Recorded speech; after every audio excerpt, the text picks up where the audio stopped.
प्राचीन लखनऊ एक ऐसा शहर जिसकी मिट्टी में इतिहास सांस लेता है और जिसकी हवा में सदियों की खामोशियां घुली हुई है। इन्हीं खामोशियों को सुनने की चाह में पिछले महीनों में जब जब समय मिला, हम उन भूली हुई पगडंडियों पर चले जहां आज भी अतीत की परछाइयां मंडराती हैं। घड़ी पीर इलाओं के पास गुड़गांव का वह पुराना मंदिर, जहां असफी लखोरी की दीवारों के बीच गणेश और देवी की सदियों पुरानी मूर्तियां अब भी अपनी कथा कहती हैं। और अलीगंज एक रहस्य, एक अबूझ पहेली, जहां खेतों के बीच फैले अनगिनत ऊंचे नीचे ढूंढ और वे पुराने कुएं जिनकी संख्या कभी 9,989 बताई जाती थी। किसानों के हल की नोक आज भी मिट्टी के नीचे से दीवारें निकाल लाती है।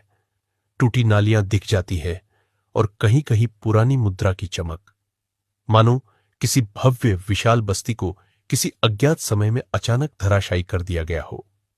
अवध भर में जहां जहां ढूह खड़े हैं, वहां इतिहास भर जाति के गौरव का परिचय देता है। एक ऐसी जाति जो सिर्फ समृद्ध ही नहीं बल्कि अत्यंत सुसंस्कृत थी। कभी के अंग्रेज रेजिडेंट स्लीमैन ने भी इन ढूहों को देखकर भरों की प्रशंसा की थी और शोधकर्ताओं का मानना है यही भर शायद वही भारशिव थे जिन्होंने कुषाणों को हराकर उत्तर भारत की पहली शताब्दियों में स्वतंत्रता का दीप पुनः प्रज्वलित किया था। एक समय उनका राजा शेषनाग भी था और शायद वे वही भरतवंशी हों जिनके नाम पर इस देश का नाम भारत पड़ा।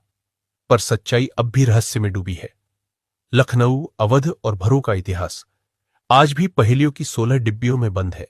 ये इतिहास कहीं गोमती के तल में, कहीं उसकी खलार में, कहीं कुड़िया घाट की शांत सीढ़ियों में और सबसे बढ़कर लक्ष्मण टीले की गहरी परतों में सोया हुआ है।